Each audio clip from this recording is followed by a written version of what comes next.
The year was 1918, and Britain was dying by inches, not from bullets or bombs, but from starvation. Beneath the cold waters of the Atlantic Ocean, German U-boats prowled like wolves, hunting the merchant ships that carried Britain's lifeline: food, fuel, and supplies from America and beyond. Every week, dozens of ships vanished beneath the waves. Every month, Britain's food reserves dwindled. The island nation, once master of the seas, now found itself at the mercy of an invisible enemy. The German submarine fleet was bleeding the British Empire dry, and time was running out. The submarines came from two places: Bruges, an inland Belgian city connected to the sea by canals, and its coastal outlets at Zeebrugge and Ostend. From these bases, German U-boats slipped out into the North Sea and Atlantic, disappearing into the depths to wreak havoc on Allied shipping. In the halls of the British Admiralty in London, military planners pored over maps and intelligence reports. They needed a solution, and they needed it fast. Admiral Sir Roger Keyes, newly appointed as commander of the Dover Patrol, studied the problem with the intensity of a man who knew thousands of lives hung in the balance. The answer, when it came, was audacious to the point of madness. If they couldn't hunt every U-boat in the Atlantic, they would seal the wolves in their den. They would block the canal entrances at Zeebrugge and Ostend with sunken ships, trapping the submarines inside. But this was no simple naval bombardment. The targets lay in heavily fortified harbors, protected by coastal batteries, machine gun nests, and the full might of German naval defenses. To succeed, they would need to mount an amphibious assault under cover of darkness, landing Royal Marines directly onto the fortified mole, a massive concrete pier that jutted over a mile into the sea. It would be a suicide mission. And volunteers lined up by the hundreds. Admiral Roger Keyes was 55 years old, a veteran of decades at sea, with eyes that had witnessed the evolution of naval warfare from wooden frigates to steel dreadnoughts. But he had never planned anything like this. The operation required perfect timing, absolute courage, and more than a little luck. Ships would need to navigate through minefields in the dark, while carrying explosive charges and cement. Marines would storm German positions in the teeth of machine gun fire. Engineers would scuttle vessels in precise locations while under bombardment. Keyes knew the odds. He also knew it had to be done. He personally led the planning, working through countless scenarios, studying tide tables, weather patterns, and German defensive positions. He would lead the raid himself aboard the destroyer HMS Warwick. The plan was set for April 22, 1918. But the sea, as always, would have its own ideas. In the naval yards and harbors of southern England, an unlikely armada came together. 3 old cruisers, HMS Thetis, Intrepid, and Iphigenia, were prepared for their final voyage. Their hulls were filled with concrete and explosives. These would be the block ships, deliberately sunk to plug the canal entrance. But the heart of the operation was HMS Vindictive, an aging cruiser retrofitted for one of the most unusual missions in naval history. Carpenters and welders transformed her deck, adding ramps and platforms. Special flame-throwing equipment was installed. Extra armor plating was welded to her sides. Most importantly, a massive hinged brow, essentially a fortified gangplank, was attached to her port side. This would allow hundreds of Royal Marines and sailors to charge directly from the ship onto the Zeebrugge mole once Vindictive pulled alongside. 2 Mersey ferry boats, Iris and Daffodil, were requisitioned and armored. These shallow draft vessels would carry additional assault troops and help push Vindictive against the mole in the strong currents. Word spread through the Royal Navy that volunteers were needed for a hazardous operation. Officers provided no details, only that casualties would be heavy and success uncertain. They were overwhelmed with applications. Lieutenant Commander George Bradford, already decorated for valor, immediately volunteered. So did his brother, though regulations prevented both from serving on the same ship. Captain Edward Bamford, who had survived the sinking of the HMS Invincible at Jutland, signed up without hesitation. Among the Royal Marines, Sergeant Norman Finch, Captain Edward Bamford, and hundreds of others prepared for an assault unlike anything they'd trained for. They would be storming a fortified position from the sea at night under fire, with no possibility of retreat. The men trained in secrecy, practicing scrambling up gangplanks, rehearsing assault tactics, learning to operate in smoke and darkness. They wrote final letters home and made their peace with the probability of death. On the evening of April 11th, the fleet sailed from Dover. The weather was acceptable, the men were ready, and Admiral Keyes gave the order to proceed. The Armada steamed toward Belgium through the night, but as they approached the Belgian coast, the wind shifted. The smoke screens that were essential to concealing their approach would blow the wrong direction, exposing the fleet to German guns. Keyes made the agonizing decision to abort. The fleet turned back. The men, their nerves stretched to breaking point, had to stand down and wait. For 12 days they waited. 12 days of checking equipment, writing more letters, playing cards, and trying not to think about what was coming. Some men broke under the strain. Others found a strange calm. On the evening of April 22nd, the weather finally cooperated. Keyes assembled his officers and gave a speech that would be remembered for generations. He reminded them of what was at stake, acknowledged the dangers they faced, and expressed his confidence in British courage and skill. At 5 p.m., 75 ships departed Dover Harbor. Destroyers, motor launches, coastal motorboats, submarines, and the assault vessels themselves formed up in the gathering dusk. Admiral Keyes stood on the bridge of HMS Warwick. Looking out at the fleet he was leading into battle. They steamed across the channel through the spring evening, every man aboard knowing that before dawn, many of them would be dead. As darkness fell on April 22nd, the raid fleet crossed the channel in precise formation. Navigation was critical. Deviate too far north or south, and they would miss the target entirely, or run into minefields that would tear the fleet apart.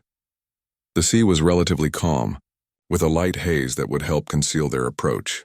In the engine rooms, stokers fed coal into the boilers, keeping the ships at precisely calculated speeds.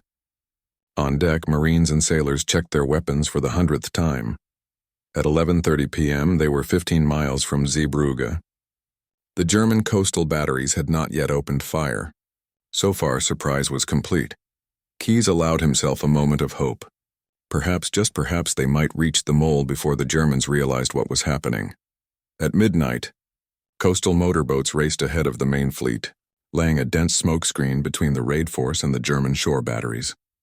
White chemical smoke poured from canisters mounted on their decks, creating an artificial fog bank that drifted toward shore on the favorable wind. Behind this screen, the fleet advanced. The block ships, Thetis, Intrepid, and Iphigenia, increased speed, racing ahead toward the canal entrance. Vindictive, Iris, and Daffodil moved toward the mole itself. The men aboard Vindictive crowded onto the deck, laden with weapons and equipment. Marines fixed bayonets. Sailors manned the ship's guns. The flamethrower crews stood ready at their weapons, terrifying devices that could spray burning oil across enemy positions. At 11:56 p.m., they were less than a mile from the mole. 4 minutes to midnight, 4 minutes to hell. At 11:58 p.m., disaster struck. The wind shifted. In seconds, the protective smokescreen that concealed the British fleet began to dissipate, blown away from shore. Through the thinning haze, German lookouts on the mole suddenly saw what was bearing down on them.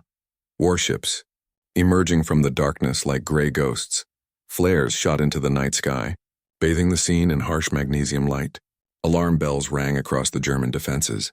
Officers shouted orders. Gun crews ran to their positions, and then the German batteries opened fire. The Zeebrugge mole erupted in flame. Dozens of machine guns opened up simultaneously, tracer rounds arcing across the water like deadly fireflies. Artillery pieces on shore joined in, their shells screaming overhead to explode in towering columns of water around the British ships. Vindictive, now fully exposed, became the focus of German fire. Shells slammed into her superstructure. Machine gun bullets riddled her hull and swept across her decks. Men fell by the dozens, torn apart by the storm of steel.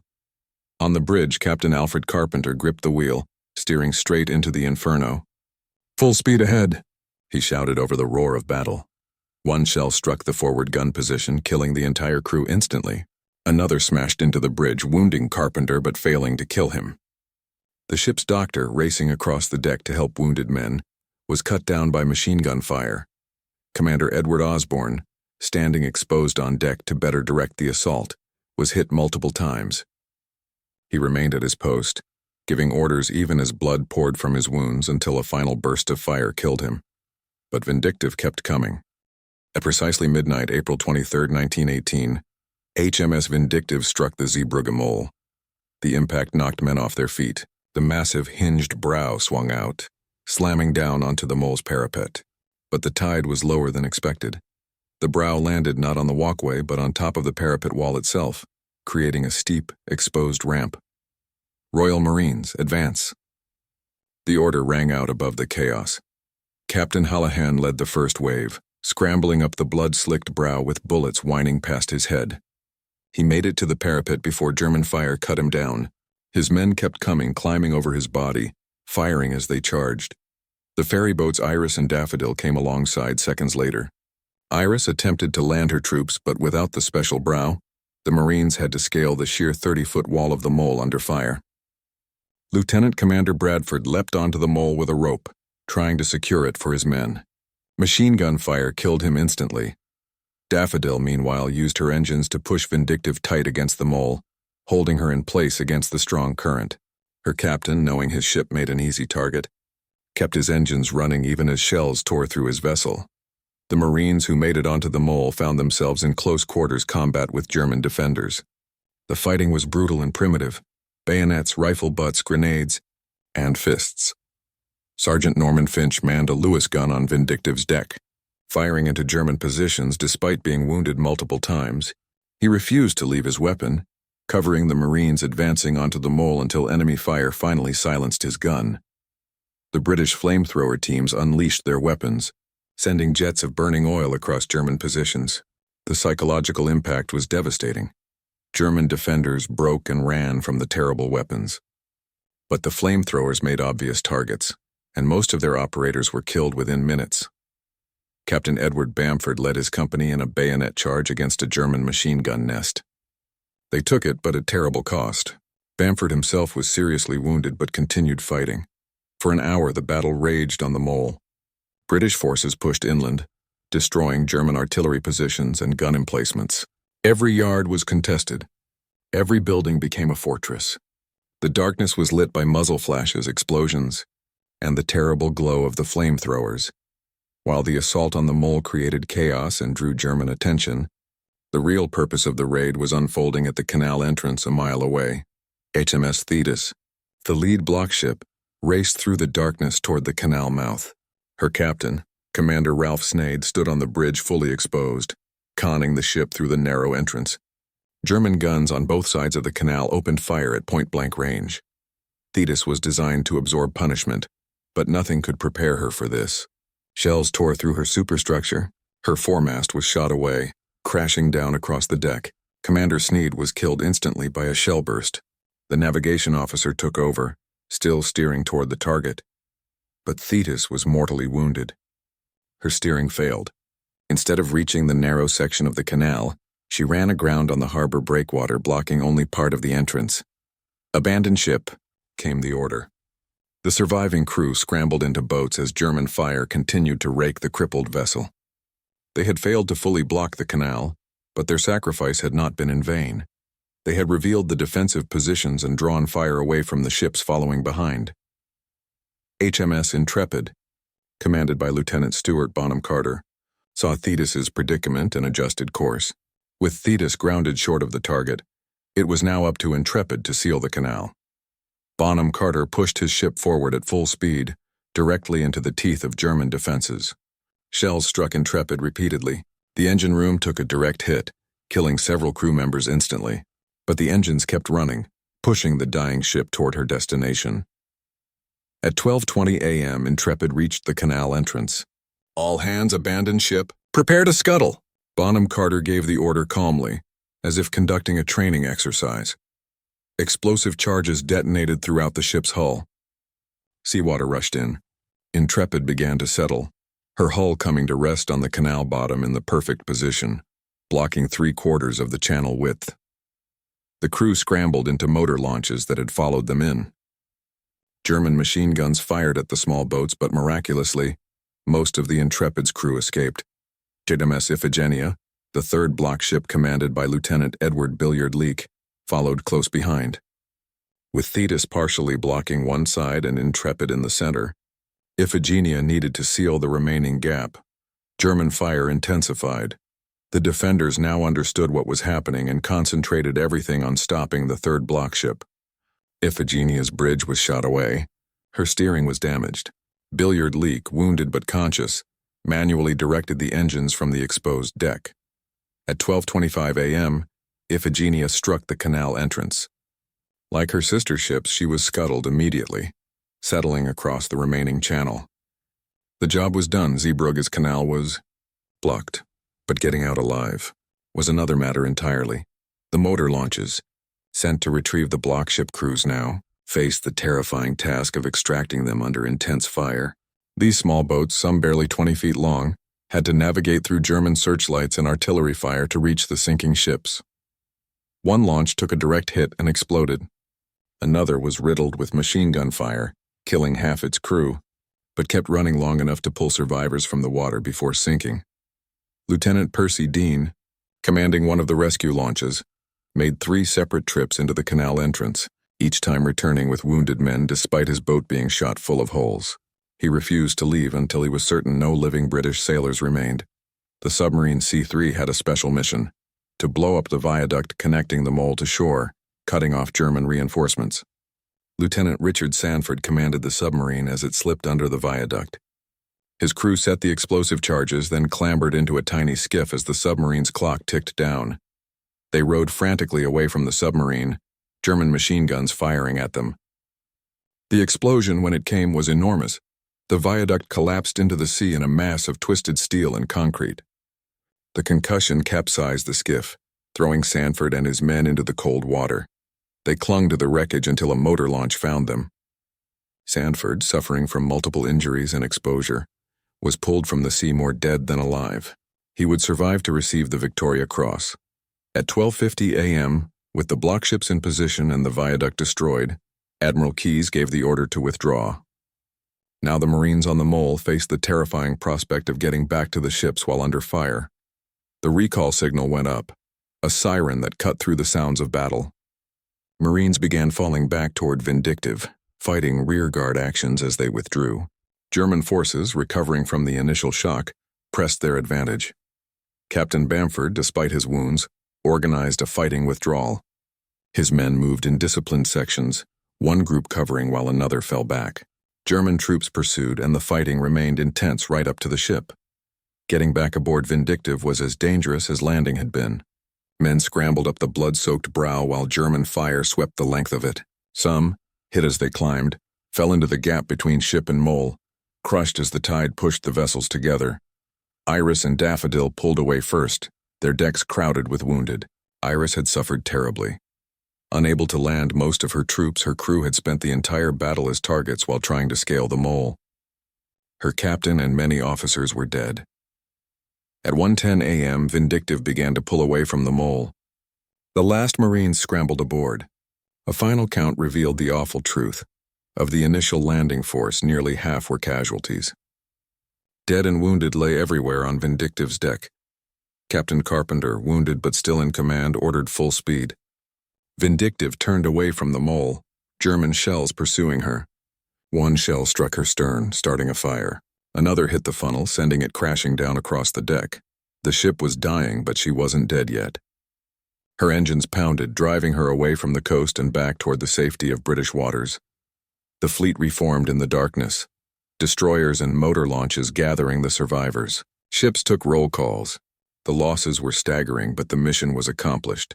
The canal was blocked. As dawn broke on April 23rd, the raid fleet limped back across the channel. Vindictive, battered almost beyond recognition, her decks crowded with dead and dying, somehow stayed afloat. Her crew, exhausted beyond measure, kept her pumps running and her fires burning. Destroyer escorts surrounded the damaged vessels, watching for German submarines that might finish what the shore batteries had started. The sea, calm during the approach, now turned rough, making the journey agony for the wounded. Below decks, doctors worked frantically. The sick bays on every ship were overwhelmed. Men with terrible wounds waited hours for treatment. Some died waiting. Others, who by all rights should have died, clung stubbornly to life. On the bridge of HMS Warwick, Admiral Keyes stood silent, watching his fleet struggle home. He had lost friends, good men, irreplaceable officers, but as reports came in confirming the block ships were in position, He allowed himself to believe the terrible cost might be worth it. At 7 a.m., the raid fleet entered Dover Harbor. Thousands of people lined the shore, sailors, soldiers, civilians who had heard rumors of the raid and come to see the outcome. What they saw shocked them. Vindictive looked like she'd been through Armageddon. Her masts were shot away. Her superstructure was riddled with holes. Her decks were stained with blood. But she was flying her battle ensign, and her crew stood at attention as she entered harbor. One by one, the ships tied up. The wounded were carried ashore to waiting ambulances. The dead were brought off with honor, and the survivors, men who had seen hell and somehow returned, stumbled down gangplanks into the arms of a grateful nation. The final butcher's bill was staggering. Of the 1,700 men who participated in the raid, 583 were casualties, killed, wounded, or missing. HMS Vindictive had suffered 200 casualties alone. Several ships were total losses. 8 Victoria Crosses were awarded, Britain's highest decoration for valor. Dozens more Distinguished Service Orders and Distinguished Service Medals were presented. Admiral Keyes himself received recognition, though he maintained the true heroes were the men who had charged onto the mole. Among the Victoria Cross recipients were Lieutenant Commander Arthur Harrison, who had died leading his Marines in the assault, Lieutenant Richard Sanford, who had destroyed the viaduct, Sergeant Norman Finch, who had held his gun position despite severe wounds, and Captain Edward Bamford, who had led the fighting withdrawal. The families of the dead received telegrams, medals, and the cold comfort of knowing their loved ones had died heroes. For many, it was small consolation. The immediate military impact of the raid was significant but not decisive. The canal at Zeebrugge was blocked, forcing submarines to navigate carefully around the sunken block ships. This reduced but did not eliminate the U-boat threat from that base. The Germans, with characteristic efficiency, dredged a narrow channel through the blockage within weeks. By May, submarines were again passing through Zeebrugge, though with more difficulty than before.